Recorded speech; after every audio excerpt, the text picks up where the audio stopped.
ذہن میں لوگوں کے آتی ہے کہ جب حضور کے آنے کی خوشی کرتے ہو تو جانے کا غم کیوں نہیں کرتے؟ اس کا کیا جواب ہے؟ اللہ اکبر، جانے کا غم وہ کرے جس کا نبی مر گیا ہے، ہمارا تو زندہ ہے۔ نعرہ تکبیر، نعرہ رسالت، نعرہ تحقیق، نعرہ حیدری، حیدر رضا۔ پہلا جواب ہی ایسا ہے، ساری عمر سوچتے رہے وفات کا غم یا جشن وہ منائیں جن کے مر گئے، میرا نبی زندہ ہے۔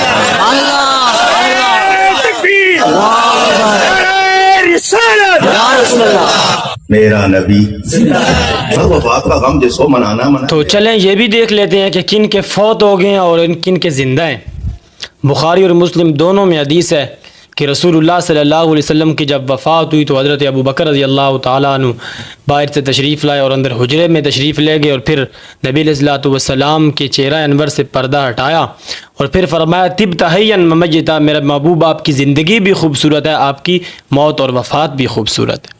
تو حضرت ابو بکر کے تو فوت ہو چکے ہیں، حضرت عمر رضی اللہ تعالیٰ عنہ تلوار لے کر کھڑے ہیں تو حضرت عمر کے تو فوت ہو چکے ہیں، حضرت فاطمہ رضی اللہ تعالیٰ عنہ رو رہی ہیں، حضرت فاطمہ کے تو فوت ہو چکے ہیں، حضرت عائشہ رضی اللہ تعالیٰ عنہ کے فوت ہو چکے ہیں۔ وہ فرماتی ہیں کہ رسول اللہ کی روح مبارک جب ان کے بدن سے نکلی تو میں نے ایسی خوشبو محسوس کی تھی کہ زندگی میں نے ایسی خوشبو کبھی محسوس نہیں کی۔ حضرت عثمان کے تو فوت ہو چکے ہیں جن کو حضرت عمر کا سلام بھی سنائی نہیں دیتا، حضرت علی کے تو فوت ہو چکے ہیں، حضرت عباس کے تو فوت ہو چکے ہیں، حضرت عبداللہ ابن عمر، عبداللہ ابن عباس کے تو فوت ہو چکے ہیں۔ اگر آپ کے زندہ ہیں تو پھر آپ اپنا راستہ صحابہ اکرام کو چھوڑ کر کہیں اور پر بنائیں۔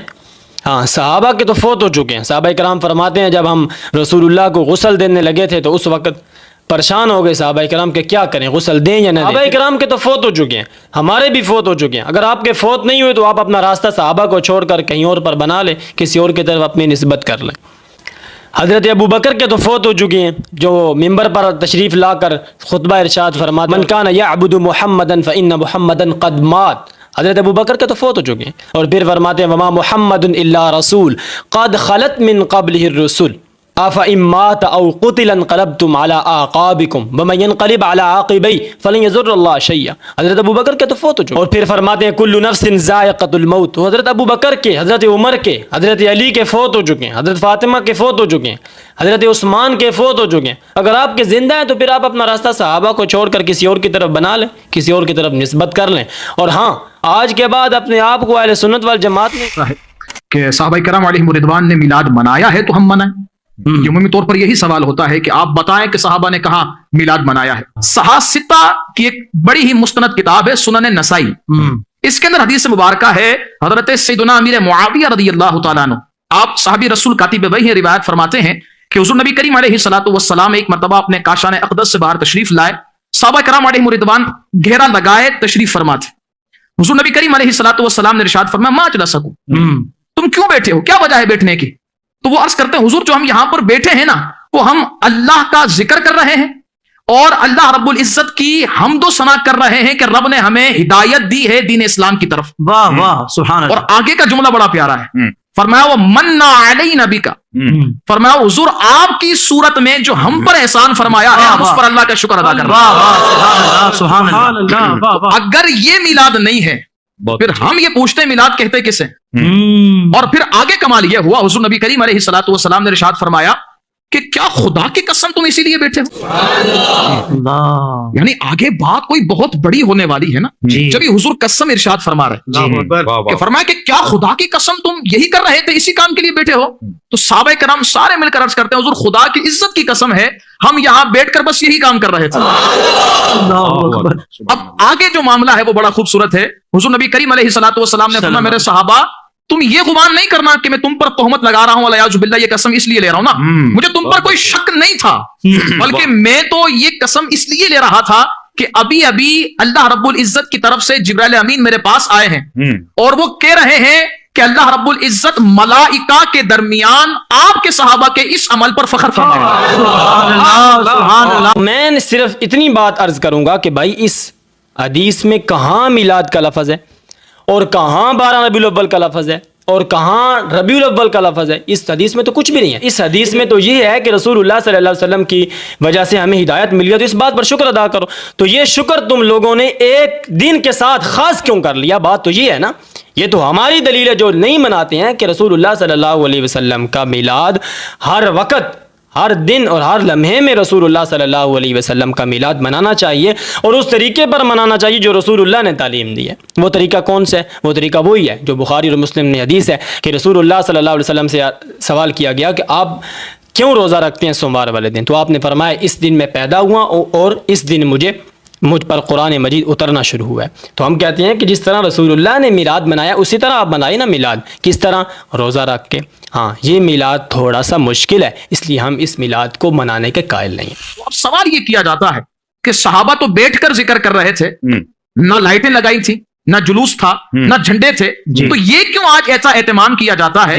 تو ہم یہاں پر یہ عرض کرتے ہیں کہ یہ جو سارا اہتمام ہے نا، یہ مروجہ دور کے حساب سے، کیونکہ ہر دور کے تقاضے مختلف ہیں. سرکار کے دور میں مدارس تھے، مدرسہ تھا، وہ مدرسہ بالکل تھا، صفا کا چبوترا تھا، کوئی ایک 4 منزلہ عمارت نہیں تھی، کوئی ایک ایسی عمارت تعمیر نہیں کی گئی تھی.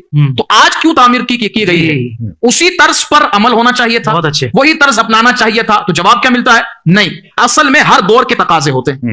پھر مساجد کی طرف غور کریں تو مساجد جو آج تعمیر ہوئی بھی ہیں، کیا حضور کے دور میں بھی ایسے ہی مساجد تھی؟ نہیں، آج کے دور کا تقاضا ہے. تو اسی طرح میں مختصر کرتا ہوں ورنہ کئی مثالیں اس کی. اس وقت صحابہ کرام ذکر کر رہے تھے، شکر کر رہے تھے، وہ اس وقت کا طریقہ تھا. تو آج کا طریقہ یہی ہے. تو وہ کہتے ہیں یہ کو اسی لیے اس وقت جس طرح کہ آج مسجدوں کے اندر قالین آ گئے ہیں، اس وقت قالین نہیں ہے. تو ہر چیز یہ بھی تو دین کا حصہ ہے. تو ہم کہتے ہیں نہیں، قالین جو ہیں یہ نماز اس پر ہم پڑھتے ہیں، یہ نماز پڑھنے میں مدد کرتے ہیں. اصل نماز وہی ہے، نماز نہیں بدلی. یعنی نماز یہی ہے کہ ہاتھ ادھر باندھنے ہیں، اس طرح اٹھانے ہیں. نماز کی اصل وہی ہے. یہ قالین نے یا ان چیزوں نے یا مسجد کی خوبصورتی نے اس کو سپورٹ کیا، اس کی مدد کی ہے. ٹھیک ہے. تو ہم بھی کہتے ہیں کہ اس طرح عید میلاد النبی منائیں جس طرح رسول اللہ نے منائی ہے. روزہ رکھیں اور روزے کے بعد رسول اللہ افطار کھجور کے ساتھ کرتے تھے، آپ بریانی کے ساتھ کر لیں، آپ جو آپ کو چیز ملے آپ اس کے ساتھ کر لیں. تو اصل وہ چیز رکھیں نا. لیکن آپ نے تو اصل ہی چھوڑ دی اور روزے کو چھوڑ کر آپ عید کی طرف آ گئے. ایک بات میں ادھر بھی عرض کر دوں کہ سوموار والے دن روزہ رکھنا یہ رسول اللہ صلی اللہ علیہ وسلم کی سنت ہے، لیکن اس کا امت کو حکم نہیں دیا گیا. اگر کوئی انسان رکھتا ہے تو اس کو ثواب ہے، لیکن کوئی نہیں رکھتا تو اس کے لیے گناہ یا اس طرح کا معاملہ نہیں ہے. اس لیے میں کہتا ہوں کہ ہر سوموار کو روزہ رکھو، بجائے اس کے کہ آپ ڈھول ڈھمکا کرو اور لوگوں کو تنگ کرو، کیک کاٹو اور اس کے بعد میں عید میلاد النبی کی نماز پڑھاؤ. یہ سب کے سب بدعات ہیں. کل بدعت ضلالہ وکل ضلالۃ فی النار. اس میں تو کوئی یعنی کہ دوسری رائے نہیں ہے کہ یہ بدعت نہیں ہے. اگر یہ بدعت نہیں ہے تو پھر دنیا میں کوئی بدعت نہیں. ایک بات یہ ہو جاتی ہے کہ یہ کہتے ہیں کہ یہ مستحب ہے، مناؤ یا نہ مناؤ، جو مناتے ہیں ان کو برا نہ کہو اور جو نہیں مناتے ہیں ان کو بھی برا نہ کہو. تو ہم کہتے ہیں کہ نہیں، آپ مستحب نہیں کہتے.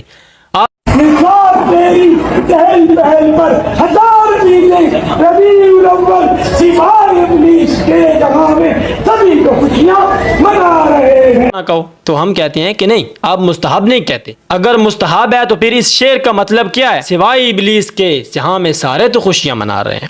یعنی کہ اس شعر کا مطلب کیا ہے؟ کام 600 سال بعد رسول اللہ کی زندگی کے 600 سال بعد یہ کام شروع ہو رہا ہے، جس کو آپ نے یعنی کہ معمول بنایا اور نہ کرنے والوں سب کو ابلیس کہہ دیا. پھر آپ وہ کام باعث ثواب سمجھ کر، دین کا حصہ سمجھ کر کر رہے ہیں، اور نہ کرنے والے سب کو ابلیس کہہ رہے ہیں. یعنی صحابہ کرام کو آپ نے ابلیس کہہ دیا، ابو بکر کو ابلیس، حضرت عمر ابلیس، حضرت عثمان ابلیس، حضرت علی بھی ابلیس.